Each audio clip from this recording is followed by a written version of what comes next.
દેખાવમાં એકદમ જબરદસ્ત અને ટેસ્ટમાં એથી પણ સુપર એવા બિસ્કિટ કે જેમાં આપણે ન તો માવાની જરૂર, ન મલાઈ, ન માખણ, ન બેકિંગ પાવડર, ન બેકિંગ સોડા, ન તો ઓવનની જરૂર, એમ છતાં પણ ટેસ્ટી અને સુપર ડિલિશિયસ એવા બિસ્કિટ આપણે માત્ર ઘરમાં જ રહેલી વસ્તુઓની અંદરથી આપણે બનાવીશું. એ પણ એકદમ ખસ્તા ખસ્તા તમે જોઈ શકો છો.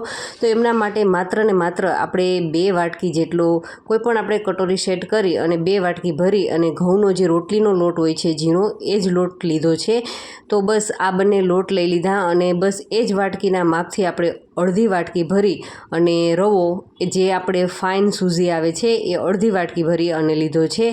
અને હવે આપણે એમની અંદર 2 થી 3 ચમચી જેટલું જે કોપરાનું છીણ આવે છે એ કોપરાનું છીણ આમની અંદર એડ કરવાનું છે, કારણ કે એમનાથી આમ બિસ્કિટનો ટેસ્ટ છે એકદમ જ સરસ આવશે. અને હવે આમાં ગળપણ માટે આપણે સાકરનો ભૂકો લીધો છે, 4 થી 5 ચમચી જેટલો લેશું. એમનાથી એકદમ જ માપની મીઠાશવાળા બિસ્કિટ તૈયાર થશે. અને ટેસ્ટને ઇન્હેન્સ કરવા માટે થઈ અને આપણે થોડું એવું ચપટી નિમક લેશું અને 1 ચમચી જેટલું આપણે જો એલચી પાવડરનો ટેસ્ટ ગમતો હોય તો એલચી પાવડર લેશું અને 2 થી 3 ચમચી જેટલા આપણે તલ એડ કરીશું. તલનો પણ ટેસ્ટ ખૂબ જ સારો આવશે અને 1 ચમચી જેટલી વરિયાળી એડ કરવાની છે. બસ હવે આ બધી જ વસ્તુઓને આ જ રીતે સારી રીતે મિક્સ કરી લેવાની છે અને એકદમ સરસ મિક્સ થઈ જાય ત્યારબાદ આપણે એમની અંદર 2 ચમચી જેટલું દેશી ઘી હોય છે ઘરનું, એ આ રીતે જામેલું ઘી આપણે 2 ચમચી ભરી અને એમની અંદર એડ કરવાનું છે. અને બસ હવે આપણે આ મોણ માટે લીધું છે ઘી, તો એમને આપણે સારી રીતે લોટની અંદર મિક્સ કરી લેવાનું છે. અને તમે જોઈ શકો છો આ રીતે મુઠ્ઠી પડતું આપણું મોણ થાય એટલે એ બિસ્કિટ પરફેક્ટ થશે. અને આપણે એમનો લોટ છે એ દૂધની મદદથી બાંધવાનો છે, તો એમનો ટેસ્ટ ખરેખર ખૂબ જ સારો આવશે. પણ જો તમે એમને બાળકોને હોસ્ટેલમાં મોકલવા એટલે કે લાંબો ટાઈમ સુધી સાચવવા માંગતા હોય અને જો તમે દૂધનો ઉપયોગ ન કરવા માંગતા હોય તો પાણીથી પણ લોટ બાંધી શકો છો. બસ હવે લોટ બંધાઈ ગયો છે તો બસ એમની અંદર 2 થી 3 ટીપા આપણે ઘીના નાખી અને બસ 5 મિનિટ માટે આ રીતે રેસ્ટ પર રાખી અને હવે એકદમ જ સરળ રીતથી આપણે બસ મોટા મોટા લુવા તૈયાર કરી લેવાના છે.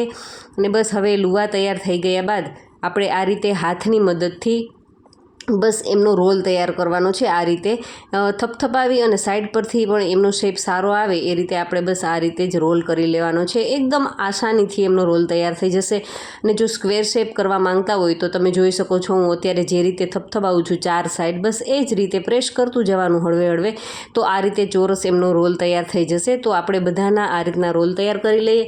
તો તમે જોઈ શકો છો બધા રોલ તૈયાર થઈ ગયા છે. તો બસ એમને ફ્રીઝરની અંદર 5 થી 10 મિનિટ માટે સેટ કરવા માટે રાખી દેશું એટલે આ રીતે સેટ થઈ જશે. અને ચપ્પાને આપણે ઘીની મદદથી ગ્રીસ કરી લેશું.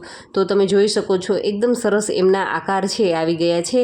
ભલે થોડા થીક થાય પણ એમ છતાં એ ખૂબ જ સરસ બનશે. તો બસ આ રીતે આપણે એમને સ્ક્વેર શેપ, તમે સર્કલ શેપ આપવા માંગતા હોય તો તમે સર્કલ પણ કરી શકો છો.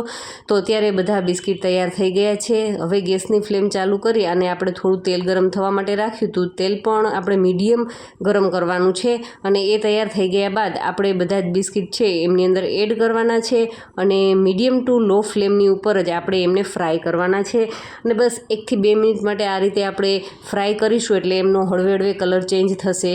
તો આપણે ગેસની ફ્લેમને થોડી હાઈ કરવાની છે અને બસ આ રીતે એકદમ ગોલ્ડન કલર એમનો આવી જાય ત્યાં સુધી આપણે એમને ફ્રાય કરી લેવાના છે. જો મિત્રો તમને મારા વિડીયો ગમતા હોય તો પ્લીઝ વિડીયોને લાઇક કરવાનું ના ચૂકો અને ચેનલને હજુ સુધી સબસ્ક્રાઈબ ન કરી હોય તો પ્લીઝ ચેનલને પણ જરૂરથી સબસ્ક્રાઈબ કરી લેજો. અને તમે અત્યારે જોઈ શકો છો કે એક ઘાણો આપણો તૈયાર થઈ ગયો છે. સેમ એ જ રીતે આપણે બધા જ બિસ્કિટ છે એમને રેડી કરી લેવાના છે. તો તમે જુઓ આપણા બધા જ બિસ્કિટ ખૂબ જ સરસ અવાજની સાથે એકદમ કરારા એવા આપણા બિસ્કિટ તૈયાર થઈ ગયા છે.